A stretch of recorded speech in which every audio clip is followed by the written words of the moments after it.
ஆண்டாள் எந்த ஊரில் பிறந்தார்? பொருத்தமான பதிலை தேர்வு செய்கன்னு கொடுத்துருக்காங்க. ஆண்டாள் பிறந்த ஊர் ஸ்ரீவில்லிபுத்தூர். நெல்லிக்காய் மூட்டையை கொட்டினார் போல பொருள் கேட்டிருக்காங்க. ஒற்றுமையின்மை. நெல்லிக்காய் மூட்டையை கொட்டினார் போல ஒற்றுமையின்மை. முத்துராமலிங்க தேவரை தேசியம் காத்த செம்மல் என்று பாராட்டியவர்? திருவிக. முத்துராமலிங்க தேவரை தேசியம் காத்த செம்மல் என்று பாராட்டியவர் யாருன்னா திருவிக. திராட்சை மற்றும் தக்காளியில் உள்ள அமிலம் எதுன்னு கேட்டிருக்காங்க. திராட்சையில் உள்ள அமிலம் டார்டாரிக் அமிலம். தக்காளியில் உள்ள அமிலம் ஆக்சாலிக் அமிலம். இது ரெண்டுமே தனியாக கொடுக்கணும், சேர்த்து கொடுத்துருக்காங்க. திராட்சையில் உள்ள அமிலம் டார்டாரிக் அமிலம். தக்காளியில் உள்ள அமிலம் ஆக்சாலிக் அமிலம். C4X, F9U, I16R என்ற எண்ணெழுத்து தொடரில் அடுத்த உறுப்பு என்னன்னு கேட்டிருக்காங்க. L25O.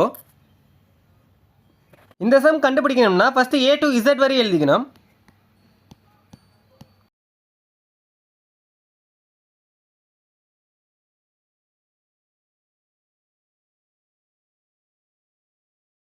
இப்போ கொஸ்டினை பாருங்கள். ஃபஸ்ட்டு டேர்மில் ஃபஸ்ட்டு லெட்டர் C இருக்குது. செகண்ட் டேர்மில் ஃபஸ்ட்டு லெட்டர் F இருக்குது. இந்த சிக்கும் எஃப்க்கும் எத்தனை லெட்டர் வித்தியாசம் இருக்குன்னு பாருங்கள். சிக்கும் எஃப்க்கும் எத்தனை லெட்டர் வித்தியாசம் இருக்குன்னு பாருங்கள். 1 2 3. மூணாவது லெட்டராக எஃப் வருது. அதே மாதிரி அடுத்த டேர்மை பாருங்கள். இந்த எஃப்க்கும் ஐக்கும் எத்தனை லெட்டர் வருதுன்னு பாருங்கள். எஃப்க்கும் ஐக்கும் 1 2 3. மூணாவது லெட்டராக ஐ வருது. அதே மாதிரி தான் அடுத்த டேர்முக்கு மூணாவது லெட்டராக எது வருதோ அதான் ஆன்சராக வரும். ஐயிலிருந்து அடுத்த மூணாவது லெட்டர் எதுன்னு பாருங்கள். 1 2 3. எல்லு தான் மூணாவது லெட்டராக வருது. இப்போ ஃபஸ்ட் லெட்டர் கண்டுபிடிச்சிட்டோம் எல்லுன்னு. அடுத்தது பாருங்கள், நம்பர் கொடுத்துருக்காங்க. 4 கொடுத்துருக்காங்க, 9 கொடுத்துருக்காங்க, 16 கொடுத்துருக்காங்க. இப்போ அடுத்த நம்பர் என்ன வருதுன்னு கண்டுபிடிக்கணும். 4 9 16. அடுத்த லெட்டர் என்னன்னு கண்டுபிடிக்கணும். 2 ஸ்கொயர் பண்ணிங்கன்னா 4 வரும். அதே மாதிரியே 3 ஸ்கொயர் பண்ணிங்கன்னா 3 9 9 வரும். அதே மாதிரி 4 ஸ்கொயர் பண்ணிங்கன்னா 4 16. அடுத்து 2 3 4க்கு அப்புறம் 5 தான் வரும். 5 ஸ்கொயர் பண்ணிங்கன்னா 25 வரும். அடுத்த லெட்டர் என்னன்னா 25. அதே மாதிரியே அடுத்த லெட்டரை வச்சு கண்டுபிடிங்க. எக்ஸ் கொடுத்துருக்காங்க, எக்ஸுக்கு அப்புறம் யூ வருது. எக்ஸுக்கு அப்புறம் யூ வருது. ரிவல்ஸில் கொடுத்துருக்காங்க. அப்போ எத்தனை லெட்டர் தள்ளி வந்திருக்குன்னு பாருங்கள். 1 2 3.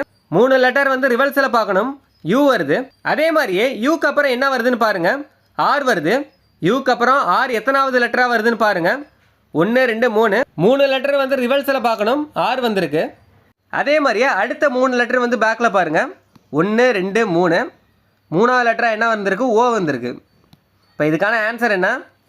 L25O the answer. அடிமைகளின் பட்டயம் என ஜவஹர்லால் நேருவினால் விவரிக்கப்பட்ட சட்டம் இந்திய அரசாங்க சட்டம் 1935.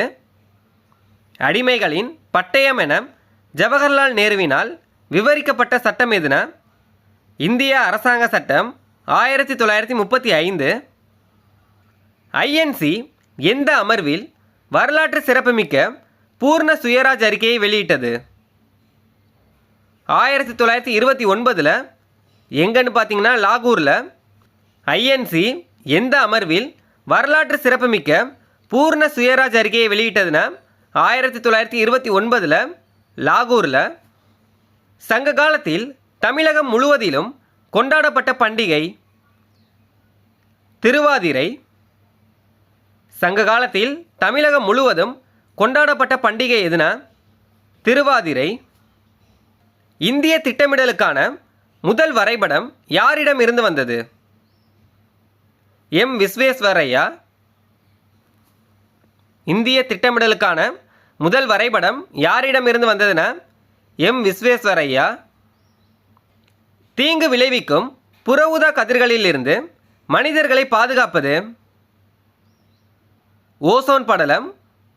தீங்கு விளைவிக்கும் புற ஊதா கதிர்களிலிருந்து மனிதர்களை பாதுகாப்பது எதுனா ஓசோன் படலம்.